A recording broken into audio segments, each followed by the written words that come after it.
मूर्तिजापूर तालुक्यातील निंबा हे छोटेसे गाव येथे लग्घापूर 57 खेडी योजना कार्यान्वित आहेत। परंतु या योजनेतून अनेक वर्षापासून पाणी पुरवठाच होत नसल्याने येथील नागरिकांना दरवर्षी प्रचंड पाणी टंचाईचा सामना करावा लागत असे। याचबरोबर गुरांच्या पिण्याच्या पाण्याचा प्रश्न गंभीर झाला होता। या गावात एक शिवकाली पुरातन तलाव आहे। या तळ्यात केवळ पावसाळ्यात पाणी साचते, परंतु हिवाळ्यातच तळ्यातील पाणी आटले जाते। यामुळे गावातील विहिरी व हातपंपाच्या पाण्याची पातळी खालावून ते कोरडे ठण्ण होतात। यातूनच गावकऱ्यांवर जलसंकट ओढवले जाते। परंतु येथील शेतकरी पंकज देशमुख यांची गावालगतच शेती असून शेतात मोठी विहीर आहे। या विहिरीत 12 महिने भरपूर प्रमाणात जलसाठा उपलब्ध असल्याने व गावावर आलेले जलसंकट त्यांना असहाय्य करीत होते।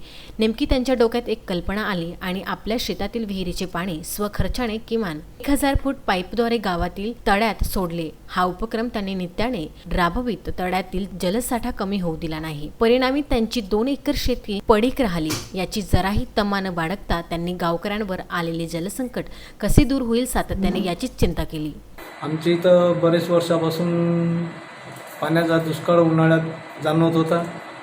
ही माझ्या गोष्ट लक्षात आल्यानंतर मी हा विचार केला की आपलं शेत या तलावाला लागून असल्या कारणानं की विहिरीवरून जर पाणी आपण ग्रामपंचायतच्या तलावामध्ये जर सोडलं तर गावाचा काहीतरी फायदा होईल अशी माझ्या डोक्यात अशी योजना आल्यानंतर मी शेतातल्या विहिरीवर मोटर बसून 50 ते 60 पाईप टाकून तलावात पाणी सोडलं। 2 वर्ष झाली मी पाणी खूप कोरडा होता त्या तलावामध्ये। जेव्हा पंकज देशमुख यांनी त्यांच्या शेतातील पाणी सोडले तेव्हा आमच्या गावातील ज्या विहिरी आणि हँडपंप यांना सुद्धा भरपूर पाणी आले, कारण अद्याप ह्या विहिरी पूर्ण कोरड्या झालेल्या होत्या। परंतु हे पाणी सोडल्यामुळे त्या विहिरींना आणि गावातील लोकांना सुद्धा बराचसा फायदा झालेला आहे। विहिरी ह्या पाण्याने बऱ्याचशा भरलेल्या आहेत।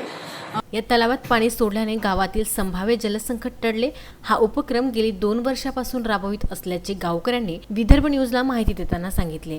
विशेष म्हणजे 2 वर्षापासून या गावकऱ्यांना प्रचंड जलसंकटाचा सामना करावा लागत असे। बाळासाहेब गणोरकर, विदर्भ न्यूज, मूर्तिजापूर।